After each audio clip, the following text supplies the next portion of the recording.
Title: Memphis Police on DOJ's radar. Was Tyre Nichols just the tip of the iceberg? TLDR, DOJ dives deep into Memphis Police Department's methods after the distressing incident involving Tyre Nichols. They're digging up answers on use of force, arrests, and whether they play the discrimination card. Let's get into the deets. Months after the heart-wrenching incident involving Tyre Nichols, the U.S. Department of Justice is like, hold up, we need to peep into how Memphis police rolls. With nationwide calls for police reform ringing louder than ever, this seems like the perfect time for some soul-searching.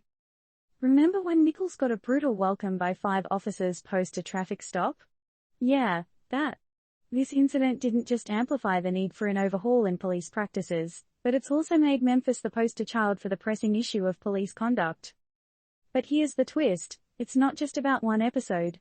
Kristen Clark, from the Civil Rights Division, hinted that the Memphis Police Department might have a history of putting the spotlight unfairly on black drivers. And Memphis is majority black. The DOJ has heard whispers about officers being a tad too aggressive with the community, using force even when they feel someone's giving them attitude, and even when people are already in their grip or behind bars. Oh, and this isn't just some loose talk. The heartbreak around Nichols' demise echoed nationwide and played a role in this investigation, but it isn't the sole focus. Attorney General Merrick Garland spilled the beans, saying Nichols' tragedy caused a tidal wave of emotions across the country. But hold on, this isn't DOJ's only probe. They've been sleuthing around Memphis Police Department's use of force and their specialized unit since March. Plus, they're zooming into Nichols' arrest details. Not to forget, Nichols' mom has knocked on the court's doors against the city and its top cop.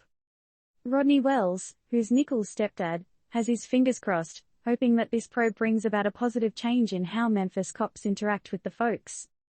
But there's drama in the city hall too. Mayor Jim Strickland is like, I wish the DOJ would have chatted with me first.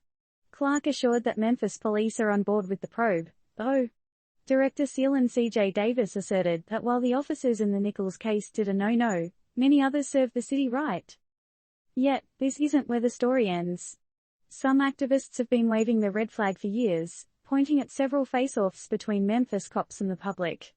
Remember the 2015 incident when Darius Stewart, a black man, was shot by a white officer? Or the court order on incorrect police surveillance of activists?